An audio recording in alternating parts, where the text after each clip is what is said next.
Winemaking was one of the first technical skills acquired by mankind, before writing, the wheel, and possibly before fire itself. Wine was not invented, it was there, waiting to be discovered.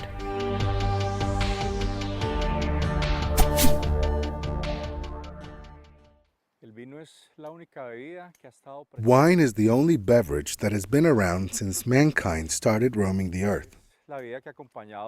It is a beverage that has accompanied mankind throughout all of human history, from remote antiquity in Mesopotamia until today.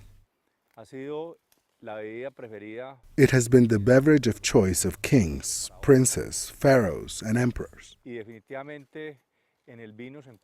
The entire history of mankind is written and reflected in wine. Wine and religion have been joined at the hip since the beginning of time. That's how this beverage spread throughout the world, as a necessary component of sacrifices and offerings. For the Greeks, wine was a gift from Dionysus. The Sumerians had the goddess Geshti, whose name means heavenly vine. In Egypt, Osiris was the god of wine, and the fruit of the vine was called the tears of Horus. The Romans offered wine to Vesta in their hearth and libations to Bacchus. Noah planted a vine after the deluge, and Jesus commemorated his new covenant with wine.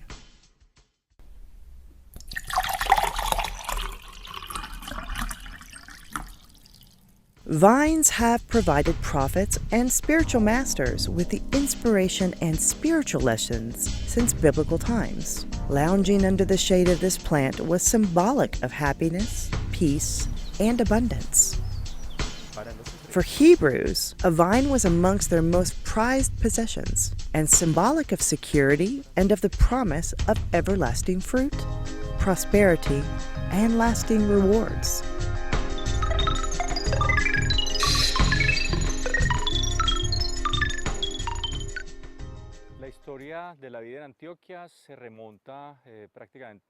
The history of the grapevine in Antioquia dates to the beginning of the 20th century, when we began experiments with a type of grape called Vitis labrusca, most commonly known as Isabella grapes. It is still common to find in old houses in cities like Medellin, for example, vines that are 80 or 90 years old.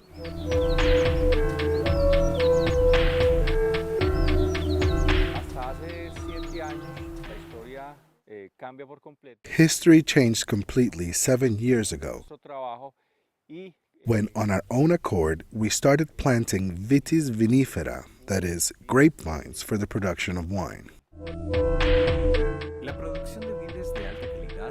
The production of high-quality grapevines and their subsequent transformation into wine has been undervalued in our culture, since Colombia, like other tropical countries, does not have clearly defined seasons, and humidity is high throughout most of its territory.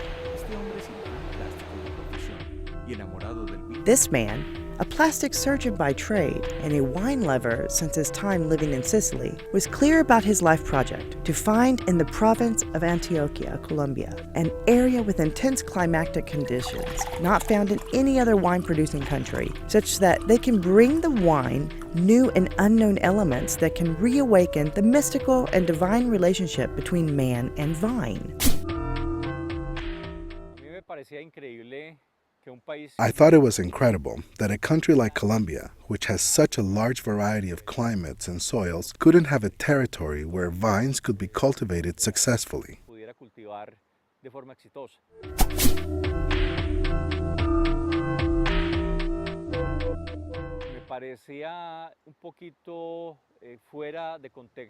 It never made much sense to me, the explanation always given to us by winemaking countries, that we didn't fit within the production latitudes that they themselves drew up many years ago. The truth is that today, that argument is irrelevant in the context of what we are doing. Carlos foresaw a promising future for the growth of vines in Antioquia. Although to realize the dream of producing a world-class wine, first he had to conduct an intensive search to find the ideal location. That is how a research process was begun, looking for the ideal land for vine cultivation in Antioquia, if it existed at all.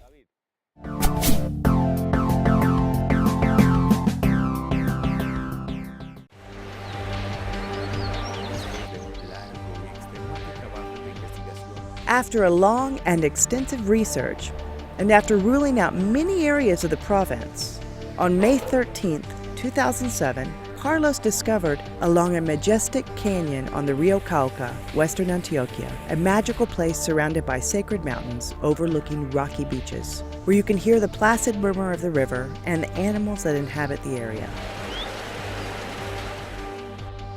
It's what Carlos calls his little piece of heaven on earth. At that time, it was necessary to conduct further research in order to choose from among the more than 5,000 wine varietals currently known and pick the one best suited for our conditions.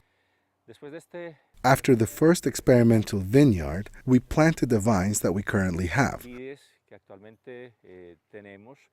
which are of Italian and French origin.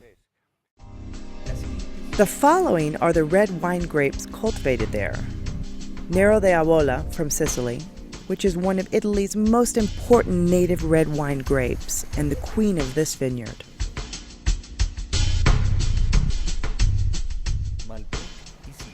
Malbec and Syrah, both native to France.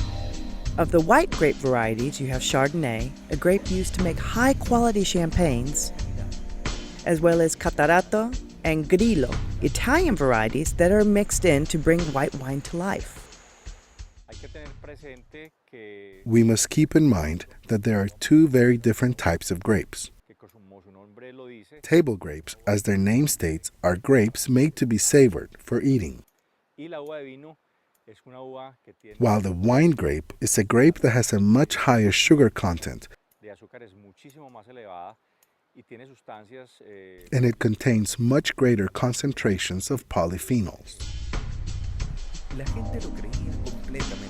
People in the region thought it was insane to bring to a virgin and rugged land a crop that none of the farmers in the area knew how to work, and that no one thought had any future whatsoever.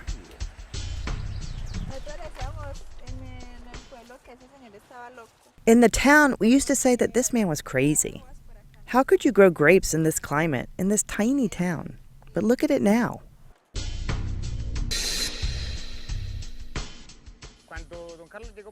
When Don Carlos arrived here, people thought that the idea of growing grapes would probably not work out. Grapes were grown in Sopetran, but white grapes, large ones, not of the type to make wine. So when Don Carlos arrived here, people were skeptical that it would work, but until now, it has worked out very well. For Carlos, the realization of this dream has been full of immense rewards, which motivate him daily to persevere on the long path still ahead of him. I think that the vine is as happy here as in other countries, and the proof is that we are producing an excellent quality grape.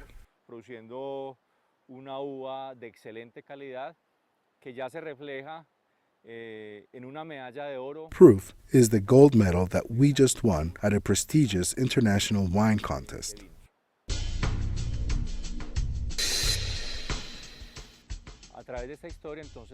Throughout our history, we have been gradually perfecting our vine growing and winemaking protocols.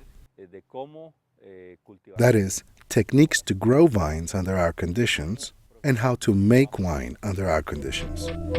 This is an organic farm, and labors such as pruning, planting, and harvesting are done following a special calendar, which takes into account the effect of the plants of the phases of the sun and moon.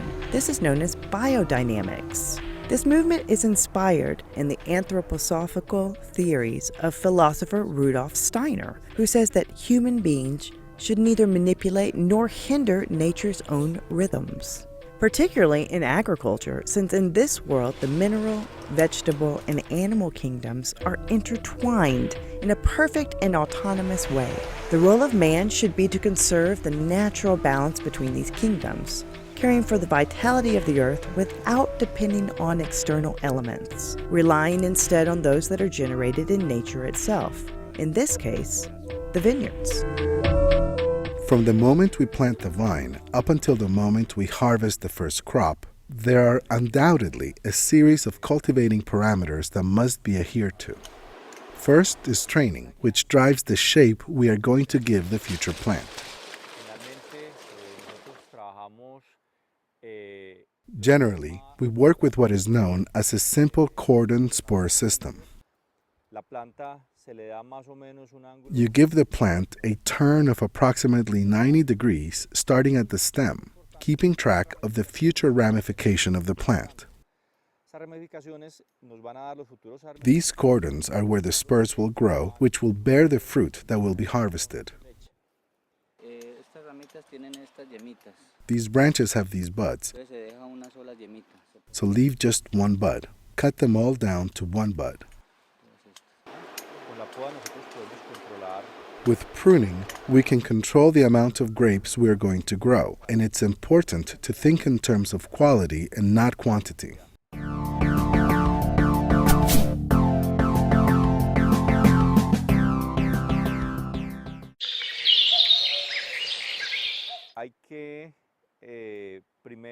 You have to first apply proper fertilizing treatment. We use 100% organic fertilizer, and this will undoubtedly be reflected in our crop, the grapes that will be used to make wine.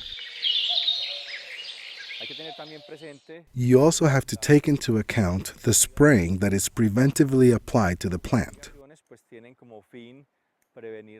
These sprayings are done in order to prevent the outbreak of diseases caused by fungus, which are fortunately rare in this environment. It can also control other types of pests that can affect the crop, like ants, which sometimes attack the green parts of the plant.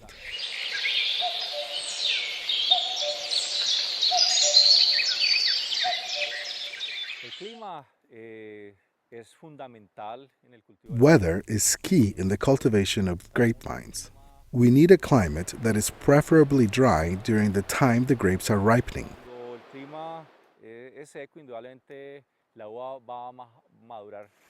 Without a doubt, when the weather is dry, the grape will ripen with greater intensity. The sugar content and the concentration of polyphenols is greater, and this will undoubtedly be reflected in the quality of this year's crop.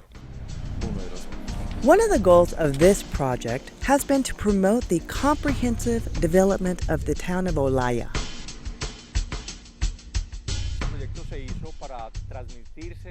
This project was designed to be transferred from generation to generation. This is not the type of project that will end in one generation. I think that this is the showcase project in this region. This is a poor region where job opportunities are not available. And I think that in the near future, this project will become a development anchor for this region.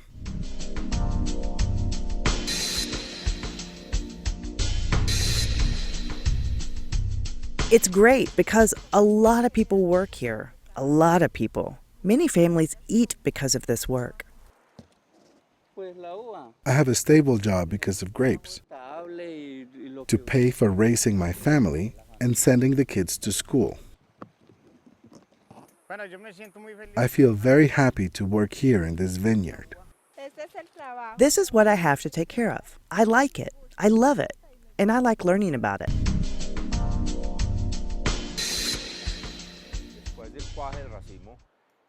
After the settling of the fruit cluster, it goes through a series of changes. The cluster initially takes on a sharp green hue. In reality, it behaves like an additional leaf.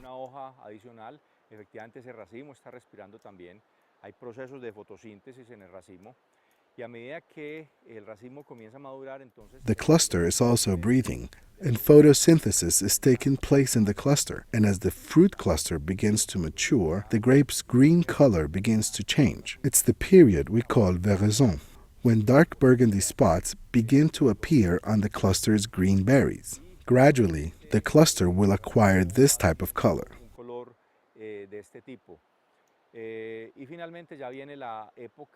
Finally comes the ripening stage, which is when the sugar and polyphenol loads of the already dark cluster begin to rise.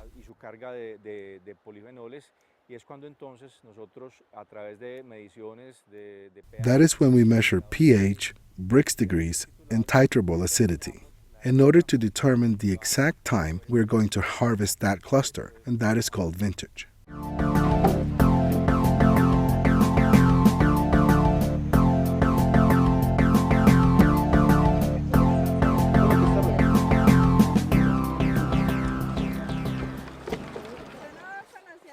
I didn't even know what a cluster was. When I started working here, I cut off a cluster down in the lower part. Then the boss told me, "Not that. That is the cluster." And I went, "Oh, so that's how you learn."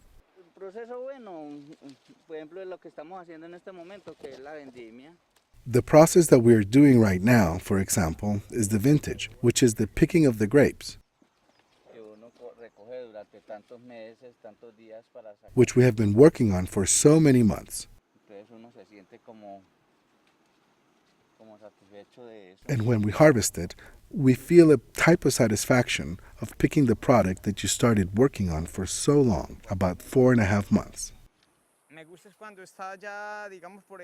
I like how after a month and a half, the buds begin to break, and then comes the flowering. That looks very beautiful. Well, what I like to do most is to pick them.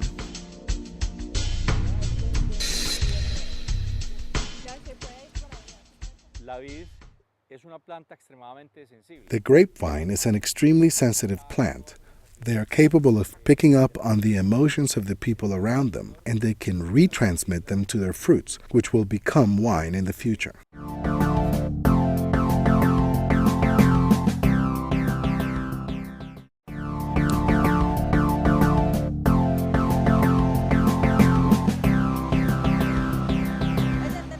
She's from the town of Liborina. She is the best friend I have. Yes, always. We get along great. Whenever we work, we always work together. We don't separate because we understand what we are doing. We have fun doing what we're doing. And Don Diego always puts us together, see? So there we are, the two of us. Yes, we share everything. Except our husbands. Except our husbands.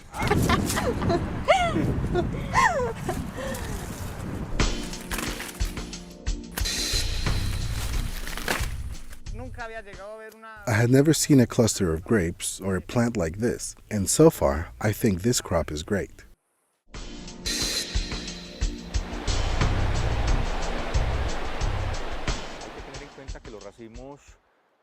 You have to take into account that the clusters of a wine grape are very small. A lot of people think that the larger the cluster, the better the quality, and that is not true. The truth is that we see clusters in the 120-150 gram range, and it is those very small clusters that will surely bring us the quality we seek.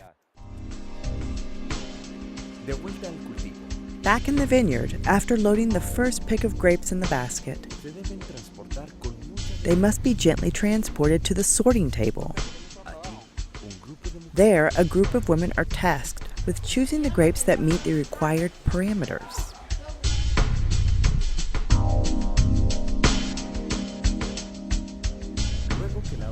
After the red grapes have been selected, comes the alcoholic fermentation stage, which begins with a mechanical crusher and destemmer. This machine first removes the rachis, that is, the stem attached to the grape. Secondly, it squeezes out the juice. This juice, which remains in contact with the skin, is called the must. The juice is carefully disinfected and inoculated with selected yeasts. They will transform sugars into ethyl alcohol and other elements, also releasing carbon dioxide. As the must remains in contact with the grape solids, it will extract from them tannins and color from anthocyanin. The carbon dioxide produced pushes grape skins up, or they form a cap on the surface, which must be continuously stirred so that the extraction of color and other elements continues. This process will be performed for a specific period of time and at a specific temperature depending on the type of wine being made. After this comes the pressing, malolactic fermentation, aging, and finally bottling.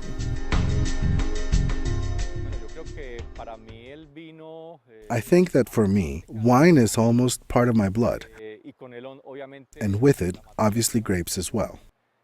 In my life, wine represents an important part of my being. Do I like wine? Of course I do.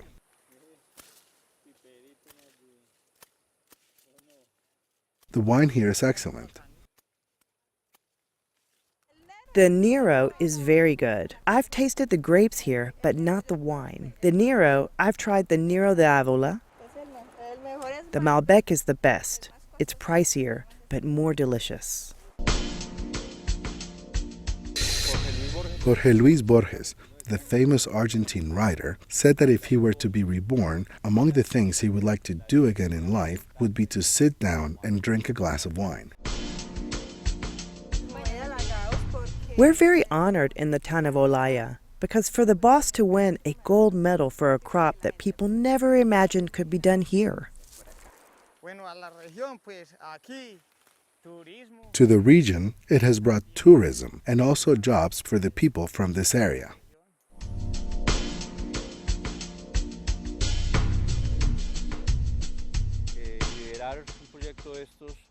Leading a project like this in an area where no one thought it was possible,